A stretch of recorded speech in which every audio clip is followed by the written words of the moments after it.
A comunidade de Tranqueiras surgiu de uma fazenda por volta do início do século XX, de propriedade do senhor Silvino Roberto Correia, que, já sendo viúvo, tinha vários filhos, vindo mais tarde casar-se com Maria Raimunda Soares Pereira, filha de Esmêndia, neta de Raimundão das Almas, vindo de Oeiras do Piauí. A casa da fazenda era muito grande, com 14 forquilhas, sendo hoje lugar da casa do senhor Gonçalo Rufino. Os currais estão no mesmo lugar, como aqui é cortada por um rio e com muitas terras férteis, de baixio para plantio de cana. Existia engenho com a produção da rapadura, só mesmo para o consumo das famílias. As fazendas eram distantes das outras, sendo as que mais se destacaram foram do Agreste e Pedra d'Água, de Mateus e Antônio Mota. Ambas destacavam-se pela criação de rebanhos bovinos, caprinos e ovinos, sendo criados soltos pelos campos, pois não havia cercados. Aqui, as casas eram poucas, sendo as mais velhas da Romualda, Pai Senhor, Dinha e outra que hoje é de propriedade do Aderbaldo. A construção da capela partiu da iniciativa de uma mulher de nome Maria Raimunda, muito religiosa e de fé, coragem, sabedoria. Com suas mãozinhas cuidava dos doentes. Como esse casal tinha muitas posses, em união com a família, decidiram construir uma capela, pois todos os sacramentos eram em Crateús ou no Iapi. Em 1912, construíram a capela, sendo que o cal veio da Cachoeira do Fogo, em lombo de burros puxado por juntas de bois mansos, e a madeira toda de cedro veio das propriedades do tenente José Lopes, das localidades de Peixe e Atalho, Quiterianópolis. Toda vinda em animais puxado por juntas de bois mansos do senhor Antônio Mota, da Pedra d'Água, sendo ele genro de Maria Raimunda, casado com Francisca das Chagas. A imagem da Imaculada Conceição veio de Juazeiro do Norte, trazida por Maria Raimunda, que, indo a pé com seu filho, trouxe em lombo de um jumento. Imagina-se quantos dias devem ter passado nessa viagem, e até hoje essa romaria continua, sendo que muitos foram os filhos de Tranqueiras batizados no Juazeiro. Em 1913, foi a inauguração do sino, dia de grande festa, com barracas e muita animação. As barracas eram construídas de madeira e cobertas de palhas de carnaúba. Nelas se vendia todos os tipos de comidas, como bolos de milhos, assados na pedra quente, servidos com quiçucos, pão de ló, carnes de galinhas, caldo e muitas outras iguarias da época. Construída a igreja, deu início à preparação do cemitério. Lembra o senhor Albertino que o mesmo era construído de cerca. Em 1921, foi construída a Casa Paroquial, com o objetivo de abrigar na época Padre Elício Mota. Todos esses cuidados nos foi deixado por Maria Raimunda, sendo que essa casa foi construída por Major Felismino. Durante a novena do dia 8 de dezembro de 1921, falece Maria Raimunda. Seu corpo foi velado num tapete na igreja, nos deixando um legado inquestionável que permanece vivo até hoje na história da comunidade, o que causa orgulho para os seguidores de seus ensinamentos e prazer aos que por aqui passam. Com o falecimento de Maria Raimunda, assume a administração da igreja sua filha Joana, sendo a mesma casada com Francisco de Souza, continuando a vida de fé desse povo com sacramentos e orações. Joana teve outros filhos, que com muito esforço na época conseguiu educar todos: Elvira, Gonçala, Amélia, Expedita, Emília, Elias e Enoque.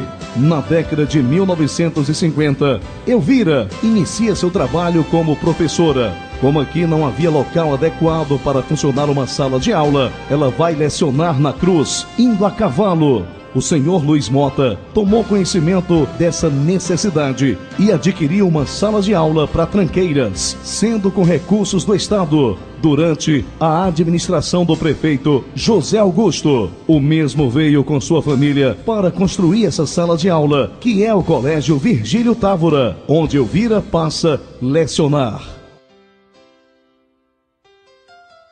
Elvira, mulher dotada de muita sabedoria e muitos talentos, muito determinada, criativa, corajosa, soube conduzir essa população, transmitindo conhecimento em todos os sentidos: religioso, social, cultural, político e educativo. Ela buscava aprimorar seus conhecimentos em Crateús com a professora Rosa Moraes, e tudo o que aprendia colocava em prática com seus alunos de Tranqueiras e toda a região. Na igreja, era ministra da Eucaristia, celebrava a palavra aos domingos. No setor social, desenvolveu com seu esposo e outros companheiros, dentre eles Rita Mota, muitos trabalhos coletivos, como a construção do prédio da comunidade, fruto de uma organização comunitária, onde várias famílias plantaram uma roça e uma horta comunitária, e dos seus frutos, em mutirão, nos deixaram esse prédio, que até hoje continua nos servindo. No setor cultural, desenvolveu a cultura dos dramas, com muita criatividade, talento, descobria nas crianças e na juventude suas habilidades na poesia, danças, coreografias, paródias e bailados. Enfim, são tantas lembranças que muitas pessoas que conviveram e aprenderam não esquecem jamais. Os cenários era a coisa mais linda. Tudo com cetim e muito brilho. Os dramas eram nas casas, no salão do Valfrido, Valdemiro e Pai Senhor. Era uma excelente oradora. Na educação, destacou-se na sua competência, muito embora seus castigos são lembrados por alunos, mas entende-se a época que ela vivia, a própria família exigia, e a metodologia de ensino também era do castigo. Na década de 1960, com a chegada de Dom Fragoso, que se dá um novo rumo à evangelização, organiza-se a SEBs, comunidades eclesiais de base. Surgem muitos animadores em toda a região. Estudos bíblicos, como a Semana Catequética, onde as jovens Rita Mota, Expedita, Elvira e Gonçala foram fazer este estudo bíblico com Dom Fragoso em Independência. Imagina-se os grandes desafios que o povo enfrentava para realizar tudo isso: as distâncias, os transportes e, pior, na época da ditadura. Outro fato importante na década de 1960 foi na política, onde foram eleitos vários vereadores daqui, como o senhor Valfrido Soares Pereira, senhor Toninho Diogo, Bezinho e Almerindo. Gumercindo Mota também teve sua participação em candidatura. O que não se consegue entender é porque nunca mais um candidato a vereador se elegeu nessa comunidade. Na economia, foram tempos de grande movimentação, com a loja de Gumercindo, que atendia toda a região. A base econômica era a agricultura e a pecuária. Uma região de grandes fazendas, onde o gado era criado solto nos pastos. As terras férteis da Caatinga eram propícias para todo tipo de criação e plantação de várias culturas. As famílias foram crescendo e construindo suas casas ao redor da capela. Muitas foram as famílias que criaram seus filhos aqui. Com o passar dos anos, tudo foi se mudando. Muitos foram embora à procura de melhoria de vida, outros foram estudar. Um ponto de grande destaque dessa época foi a força da juventude. Eram muitos os jovens, todos filhos de famílias de tranqueira, e tinham muito gosto pelo desenvolvimento, com ideias avançadas de organização e de luta, com grandes sonhos desse lugar crescer. Isso demonstraram muito nos seus atos. Todos seus trabalhos foram de uma educação bem fundamentada, da família que mantinha a tradição de seus valores com a obediência aos pais e aos bons costumes. A religião era católica, sendo que todas as crianças faziam a comunhão. O sacramento do matrimônio era mantido como regra de valor indiscutível. Quando alguém de uma família mais simples tinha filhos sem casar, era muito discriminada. Os filhos de mãe solteira não dançavam na mesma sala das festas. Muitos eram as famílias que não tinham posses, sendo obrigadas a morarem nas casas dos proprietários, e assim eram chamados de moradores, sendo obrigados a servirem seus patrões no que ele exigisse. E assim, por muito se manteve esse sistema. Sobreviviam do trabalho da roça, sendo obrigados a pagarem renda de tudo o que produzissem e criassem. As famílias eram divididas com a posse das terras, formando assim dois grupos, os proprietários e os moradores. Constituiu um sistema bastante conhecido no Brasil República, o voto de cabresto. Ai de quem desobedecesse seu patrão, pois lhe dava moradia, as terras para plantarem e quase ninguém criava. Ainda em 1960, o amor pela igreja era muito grande. Muitos movimentos aconteciam. O que mais se destacou foi uma grande festa de rainhas, onde houve duas candidatas de dois partidos diferentes, com o objetivo de adquirir recursos para a manutenção do templo. O movimento era bonito na época, porque as famílias se envolviam com muito gosto. E essa tradição se mantém até os dias de hoje, a luta pela capela. Apesar de tudo, a manutenção dessa capela é fruto de muito amor a Deus e Maria, que não abandona seus fiéis, mesmo em tempos difíceis, com muitas desavenças por terras e outras divisões, como a do cemitério e outras coisas negativas. Mas tudo isso é vencido pelo amor de Maria pelos seus filhos. As gerações passam, mas o amor da mãe não passa e a fé continua. Muitas famílias se mudaram, mas as que permaneceram nunca abandonaram sua fé. Pelo contrário, cultivaram no coração dos seus filhos o amor a Deus através do catecismo e dos bons costumes. Os sacramentos continuavam. As missas, mesmo sendo poucas, eram um grande acontecimento da vida desse povo, e a sua fé foi mantida durante as gerações que passaram e prepararam as futuras. Nesse tempo, o povo se uniu em trabalho de mutirão, construiu o prédio da comunidade em 1963. É aí que surge os animadores de comunidade. Se destacaram Zeca Joaquina e Elvira.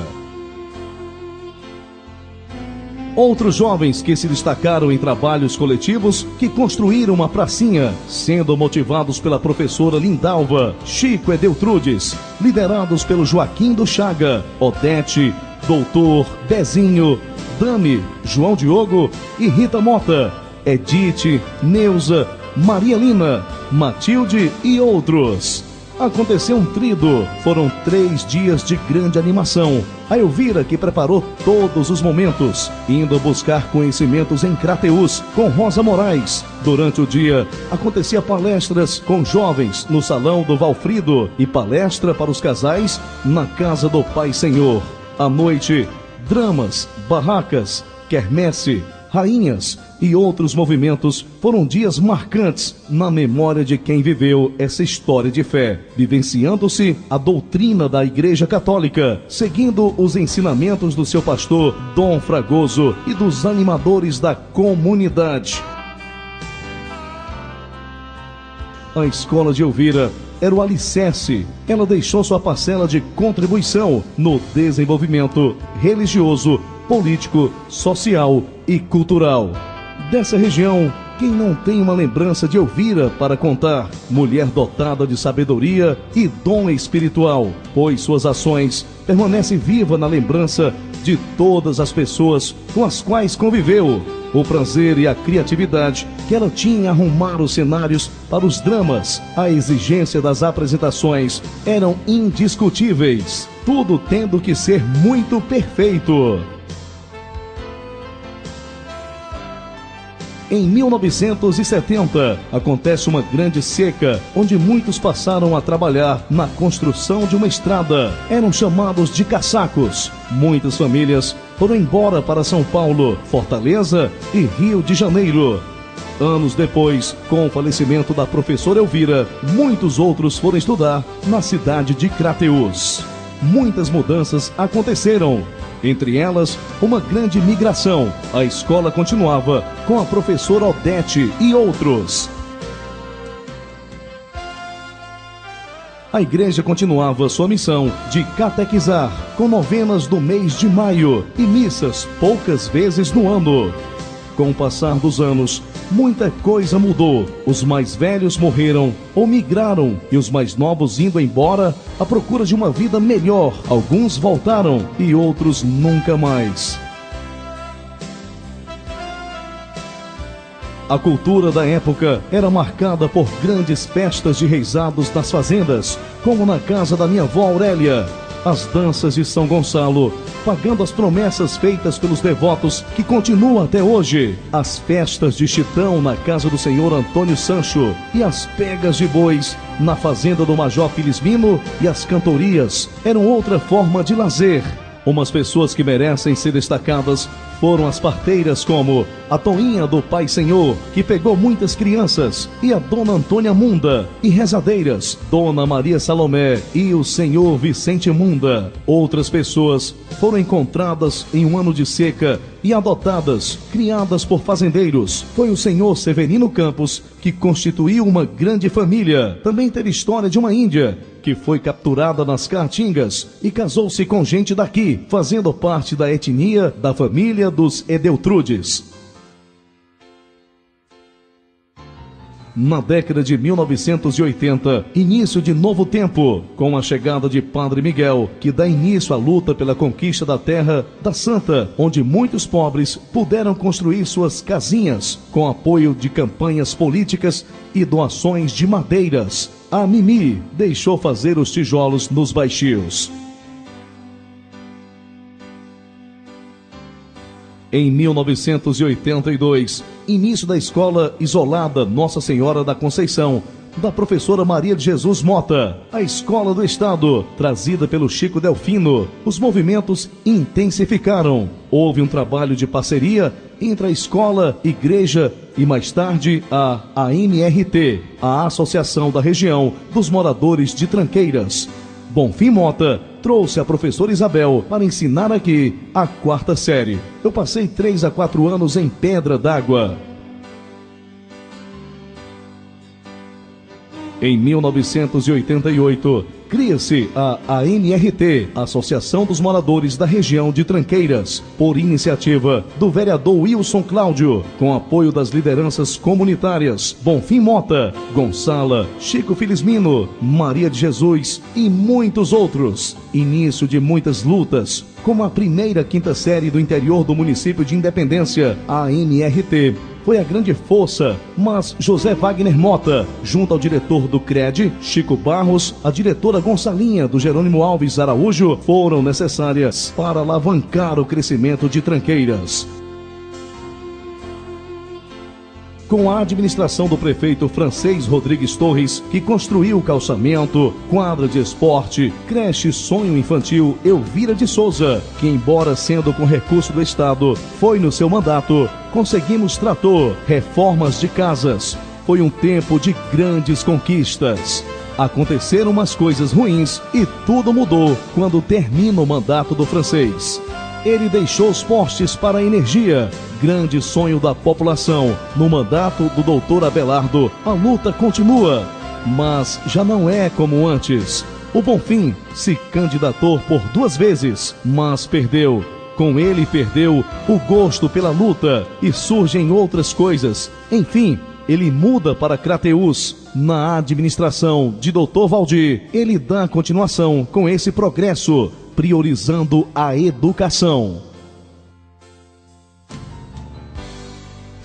Origem da Festa da Imaculada Conceição, em 1982. Por iniciativa de Maria de Jesus, por um compromisso de crisma, reúne a comunidade e organiza-se a Festa da Padroeira com noitários.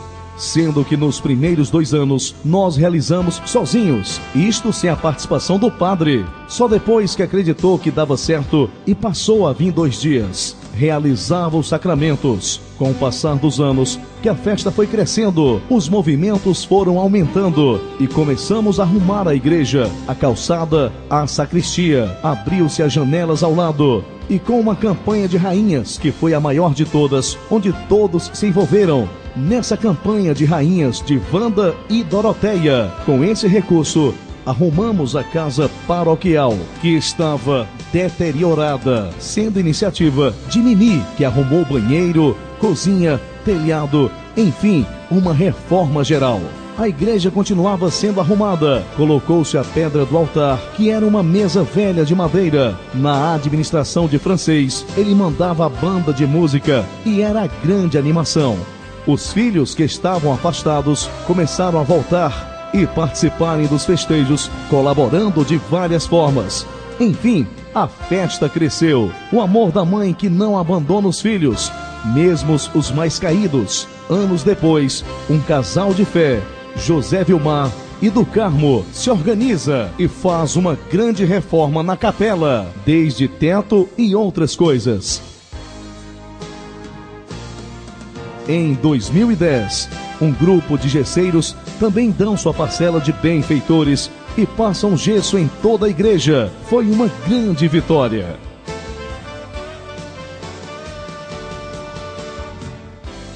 Em 2011, outra iniciativa, vendo a necessidade de arrumar novamente o teto, um outro grupo de benfeitores realiza uma grande festa do boi, com o intuito de adquirir recursos para outra reforma, vindo a acontecer a partir de junho e ainda vai continuar. Através de campanha de doadores dos familiares, outra doação foi para construir um quarto na sacristia, onde guarda os pertences da igreja, ficando a casa paroquial só para o padre e outros eventos. O padre está tentando fazer as famílias rezar. Isto é preparar o templo do Espírito Santo para que a festa venha servir de mudança, uma nova espiritualidade. Já fez vários textos para serem rezados em família. Dia 6 com as famílias, dia 7 nas ruas e dia 8 na comunidade. Até dezembro, agora se está entregando uma outra oração para a família rezar. E muitos estão se preparando para o final do ano. Será um grande encontro das famílias. Filhos de Maria, muitas são as promessas que são pagas pelos seus devotos da Imaculada Conceição. Estamos clamando que passe à frente de cada família que aqui está e as que virão.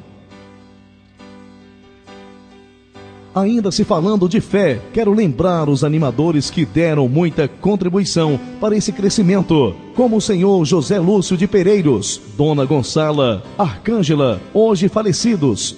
Mas sua história de fé continua. Em Pereiros foi construída uma capela em homenagem a São José, Pedra d'Água em homenagem a São João e Jucás, assentamento pintada ao Santo Antônio. Alvação à Sagrada Família. Para mim, é motivo de muita alegria ver o amor a Deus Criador, ao Filho Redentor e ao Espírito Santo, Santificador, a Maria, nossa Mãe, dizendo amém, e São Miguel Arcanjo, protetor dessa igreja. Ainda se falando de fé, quero falar das filhas de fé de Tranqueiras. Maria José Mota, filha de José Mota, consagrada a Nossa Senhora, que hoje vive no Ipu, dedicando sua vida à oração, especialmente do terço. Maria do Socorro Mota, filha de Raimundo Mota, consagrada à vida religiosa das Irmãs da Fraternidade Esperança, que hoje mora em Ipaporanga. E Neima, filha do Francisco Delfino, consagrada à Toca de Assis, em São Paulo. São mulheres que deixaram tudo para viverem a serviço do Senhor, e isso é motivo de muita alegria para a nossa comunidade. Esse trabalho de fé que está acontecendo hoje nas comunidades são feitos por jovens que um dia participaram de catecismo, de crisma, que estão enfrentando as festas de padroeiro e a vida da comunidade no seu dia a dia. A grande preocupação é com a comunidade sem catequista. Quem cuidará do futuro dessa igreja se não se prepara para as crianças e nem os jovens quando esses envelhecerem? quem irá continuar a missão se não estão sendo preparados agora? É um grande desafio se preparar um centenário sem saber como será o futuro, pois isso que essas mulheres de fé do passado fizeram com que a vida religiosa desse povo continuasse. E peço a Deus, nesse momento, que ilumine o coração do padre para que ele possa encontrar alguém que continue a pastorear essas crianças e jovens. Amém.